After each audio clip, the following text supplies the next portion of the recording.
Morning students, आज हम discuss करेंगे जो मैंने आपको वर्कशीट दी थी। जी हाँ, व्हाट्सएप पे। तो वर्कशीट जो मैंने दी थी आपको सॉल्व करने के लिए, टेस्ट वर्कशीट, उसको हम डिस्कस करेंगे। कुछ स्टूडेंट्स को प्रॉब्लम आ रही थी, उसमें कुछ सॉल्व नहीं हो रहे थे, तो आज हम उसको एमसीक्यू सॉल्व करेंगे, बाद में बाकी क्वेश्चन सॉल्व करेंगे। क्लियर है? और इसके जो इसके बाद आपको यानी कि कल या आज रिवीजन के क्वेश्चंस दिए जाएंगे, रिवीजन की। क्लियर है? रिवीजन के लिए क्वेश्चंस दिए जाएंगे, यानी कि फर्स्ट ए के, यानी कि फिज़िकल वर्ल्ड के।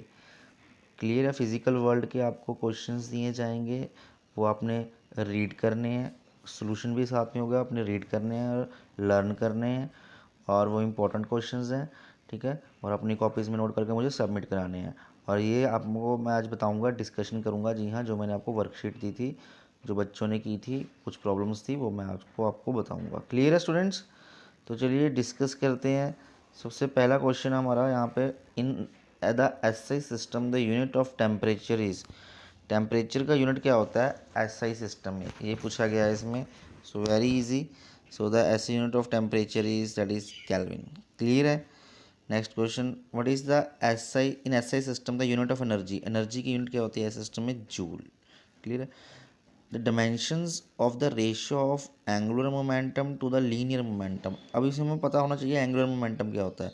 जब भी कोई चीज़ ऐसे रोटेट कर रही है सर्कल में, तो उसमें जो मोमेंटम, लीनियर मोमेंटम क्या होता है? Mass into velocity. कितना मास है, कितनी वेलोसिटी से कोई चीज़, कोई ऑब्जेक्ट मूव कर रहा है। अगर उसके साथ उसका रेडियस लग जाए मल्टीप्लाई, तो वो होता है एंगुलर मोमेंटम। तो उन्होंने पूछा ratio of angular momentum to linear momentum. Easy. Angular momentum होता है एम वी आर, मतलब कि mass into velocity into radius. Linear momentum होता है M into V. M V तो कैंसिल हो गए, तो बचा आर, तो मतलब एल बचेगा हमारे पास। तो देखो ऑप्शन में एल कहाँ है? ऑप्शन में एल, फर्स्ट ऑप्शन में M zero L T zero. So this is a answer. Clear है? आगे बढ़ते हैं। फोर्स कहता है अगर एक्स बाई डेंसिटी के इक्वल है प्लस सी, दिस डी से डेंसिटी। ठीक है? तो बताओ, कहता एक्स की डिमेंशन बताओ।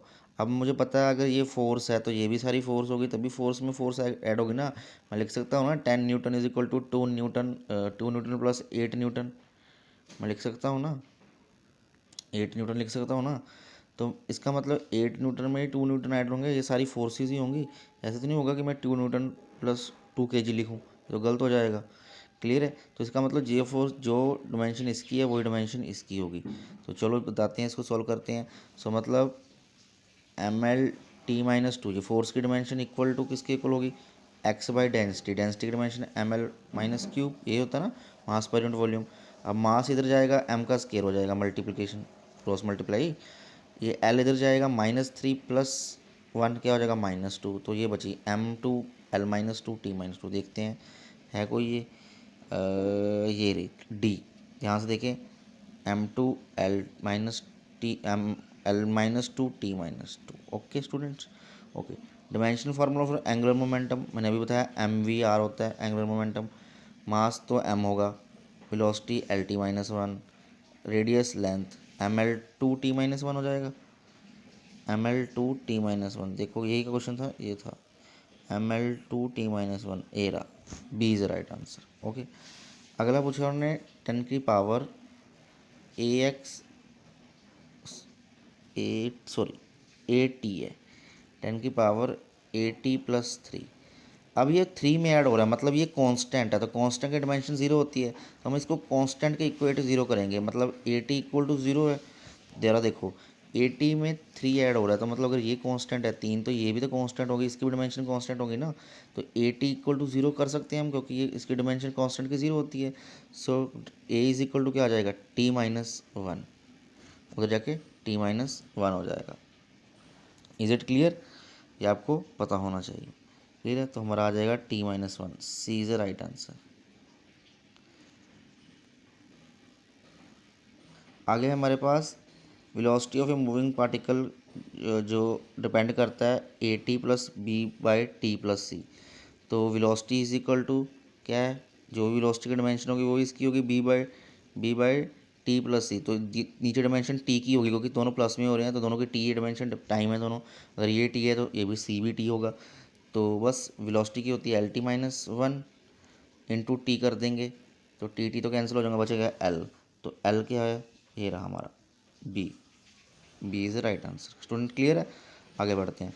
The pair is having the same dimension formula torque and work. Torque होता है फोर्स इंटू परपेंडिकुलर डिस्टेंस, तो ये भी डिस्टेंस है। वर्क क्या होता है, ये भी होता है फोर्स इंटू डिस्टेंस। तो दोनों में डिस्टेंस डिस्टेंस आ रहे हैं, same formula same dimensions. Okay, torque and work. अब ये देखो बड़ा अच्छा क्वेश्चन है। F is equal to A X B T square plus C. तो एफ फोर्स है, एक्स डिस्टेंस है, टी टाइम है, ठीक है। Find the dimension of A X C. Simple है। अब देखो ए एक्स की डायमेंशन क्या होगी, वो भी तो फोर्स होगी। बी टी स्केयर की डायमेंशन क्या होगी नीचे वाले की, वो भी फोर्स की इक्वल होगी। सी की डायमेंशन क्या होगी, वो भी फोर्स के इक्वल होगी। तो ये दोनों डायमेंशन तो कट जाएंगे, क्योंकि ये भी फोर्स की, ये भी फोर्स की। तो बची एक फोर्स वाली, तो मतलब M L T minus two बचेगी। तो बी इज राइट आंसर, ठीक है। अगर force velocity and time are treated as fundamental quantities and dimensional formula of energy, अगर कहता F T force time velocity को फंडामेंटल मान लें, मतलब एम एल टी की फॉर्म में मान लें, तो एनर्जी की डायमेंशन क्या होगी, एनर्जी क्या होती है M L two T minus two, ठीक है। तो इसकी क्या हो जाएगी F T two T minus two. देखो कोई है उसमें ऑप्शन, हाँ ये ऑप्शन है, बट इसमें माइनस लिखा हुआ, ये थोड़ी सी इसमें प्रिंटिंग मिस्टेक है। तो F T two T minus two ये था ऑप्शन। क्लियर है, ये आपने ध्यान रखना है। क्लियर है स्टूडेंट्स?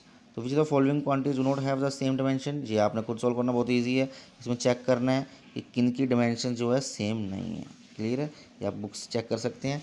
तो स्टूडेंट्स आज हम इतने ही पढ़ेंगे, बाकी के जो क्वेश्चंस हैं वो हम आगे डिस्कस करेंगे। आज मैं आपको दूंगा, जी हाँ, यहाँ कल दूंगा आपको revision worksheet of 1A physical world के क्वेश्चंस दूंगा, वो आपने याद करने हैं। रिवीजन हम स्टार्ट कर देंगे, ठीक है, ताकि आपको यूनिटी में प्रॉब्लम ना आए, यूनिट टेस्ट में प्रॉब्लम आए। यूनिट टेस्ट में आपको जो फर्स्ट चैप्टर आएगा, यानी कि यूनिट 1 पूरा आएगा, ठीक है, फिजिकल वर्ल्ड एंड मेजरमेंट। और जो मैं वर्कशीट दूंगा वो आपने ध्यान से वही अच्छी तरह से प्रिपेयर करनी है, और बहुत अच्छी तरह से आपने उसको सॉल्व करना है। Okay students, thank you.